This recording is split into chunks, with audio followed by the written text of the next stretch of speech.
Alright, hello guys. If this is your first time watching one of my videos, welcome to my channel. Glad to have you. If you have seen one of my videos before, welcome back. This video is an introduction to the 9 Enneagram types. So my previous video was an introduction to the Myers-Briggs 16 personality types.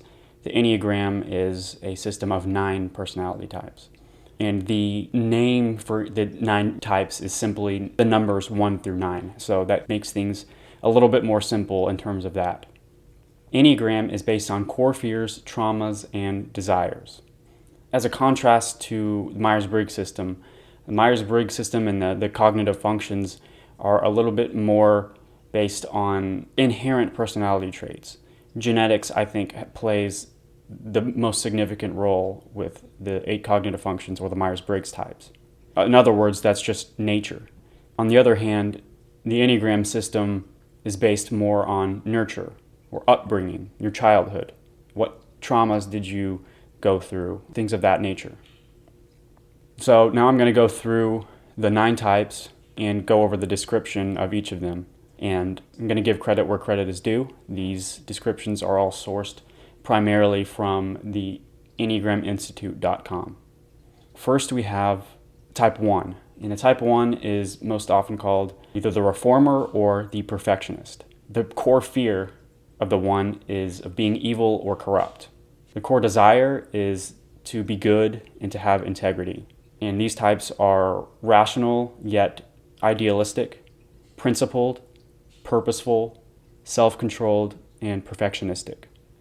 Next we have type 2, the helper. The core fear of the helper is being unwanted or unworthy of being loved, and their core desire is to feel loved. The helper, or type 2, is caring, interpersonal, open, generous, people-pleasing, and possessive. Type 3 is most often called the achiever or the performer. Type 3's core fear is being worthless. Their core desire is to feel valuable. They're success-oriented, pragmatic, adaptive, excelling, driven, and image-conscious. Type 4 is the individualist or the romantic. The core fear of the 4 is having no identity or personal significance. The core desire of the 4 is to find themselves and their significance or to find their own identity. 4s are sensitive, withdrawn, expressive, dramatic, self-absorbed, and temperamental. The type 5 is most often called the investigator or the observer. The 5's core fear is being useless, helpless, or incompetent. The 5's core desire is to be competent and independent. And 5s are cerebral, perceptive, innovative, secretive, and isolated. Type 6 is most often called the loyalist or the loyal skeptic. Their core fear is being without support and guidance. Their core desire is to have security and support. They're committed, security-oriented, engaging, responsible, anxious, and suspicious. The type 7 is the enthusiast or the epicure. Type 7's core fear is being deprived and in pain. Their core desire is to be satisfied and content. They're busy, fun-loving, versatile, distractible, and scattered. Type 8 is the challenger or the protector. Their core fear is being harmed by others or controlled by others. Their core desire is to protect themselves and to be in control. They tend to be powerful, dominating, self-confident, willful, and confrontational. And finally, the type 9 is the peacemaker or the mediator. Type 9's core fear is of loss and separation. Their core desire is to have inner stability and peace of mind. They're easygoing, modest, receptive, reassuring, agreeable, and complacent. Now, I will say that you should keep in mind that these descriptions are very generic and very general, and they're not necessarily, these descriptive words I've used are not necessarily going to fully describe a person perfectly, because people are very complex and nuanced. But as a general rule of thumb, these descriptions are what tend to match with people in each of these personality types. And each of these types has what's called a wing. And what that is it's an adjacent type that the person more closely resembles to the other adjacent type. So for example, for the type 1, the two wings that it can have are 1 wing 2 or 1 wing 9. And for 2, it's 2 wing 3 or 2 wing 1, and etc. The types are also divided into what's called 3 triads.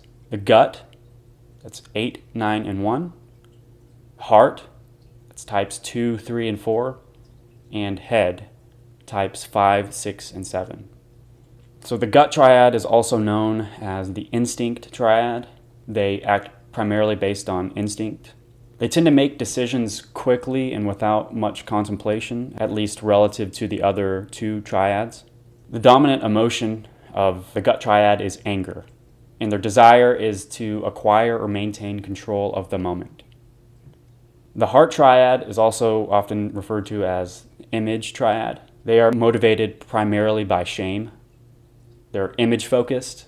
The dominant emotion for them is shame, and they desire to be loved and accepted. The head triad is often referred to as the fear triad. They're primarily motivated by fear. They also tend to be rational. Their dominant emotion is fear, and they desire security and comfort. In the Enneagram system, there's also a concept called tri-types. And as the name implies, it's a combination of 3 different types. And so essentially it's a 3-number code that indicates the type in each triad that most closely or matches a person's personality. So every person has a tri-type with 1 number in each of the 3 triads. And that's as deep as I want to get into that for now. I want to keep this video simple and basic, just a surface level introduction, essentially. But I would like for you guys to indicate in the comments whether or not you want me to go a little bit deeper into the Enneagram system, because it goes much deeper than this. There's a lot of complex aspects to this that I would like to expose to you guys, but I don't want to waste my time with it if it doesn't seem like it's something that you guys are interested in. So please just let me know in the comments if you have interest in me digging a little bit deeper into the sort of the rabbit hole of the Enneagram. And the Enneagram system also has what's called instinctual variants. And these are essentially subtypes of each type. And there's 3 of them, and the 3 are self-preservation, sexual, or one-on-one, and social. And these indicate essentially where a person instinctively places most of their focus. And they each have a 2-letter abbreviation. For self-preservation, it's SP, for sexual, SX, and for social, SO.